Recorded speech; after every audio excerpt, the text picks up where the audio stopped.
र मैले तपाईलाई यहाँ देखाइरहेको छु तीनटा स्ट्रेन्थमा रहेको प्यारासिटामोलको सिरप। यो रहेको छ निको ड्रप्समा, जुन 3-4 महिनाको बच्चाको लागि प्रयोग गर्ने औषधि हो।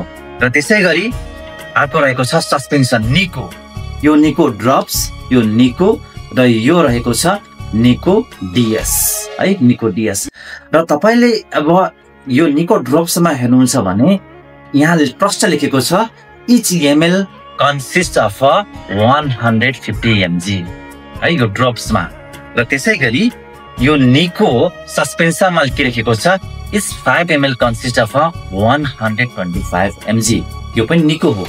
र अर्को रहेको छ निको डिएस, निको डिएस यहाँ लेखेको छ is 5 ml contain 250 mg। र अब तपाईले घरमा कुन सिरप तपाई राख्नु भएको छ, ड्रप्स राख्नु भएको छ, सस्पेन्सन राख्नु भएको छ कि यो डिएस मा राख्नु भएको छ, यहाँनिर तपाईले बुझ्न एकदमै आवश्यक छ है त।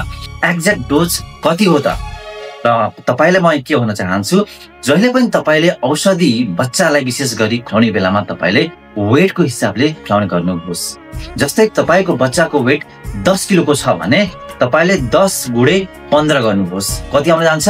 150 mg।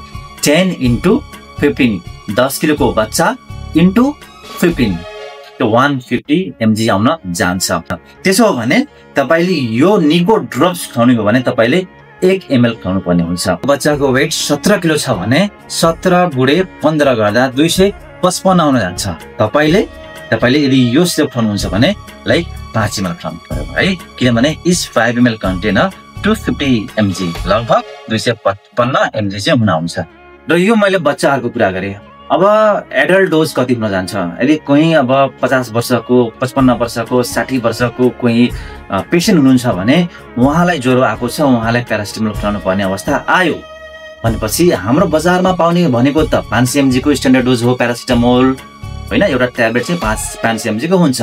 र यहाँ एउटा म्याडम हुनुहुन्छ, उहाँ म्याडमको यदि चाहिँ उहाँले औषधि खानु पर्यो भने उहाँको डोज कति हुन जान्छ त? म तपाईलाई प्रत्यक्ष देखाएर यहाँ बताउन गइरहेको छु। ल म्याडम चाहिँ यहाँ नाप्नुस् त।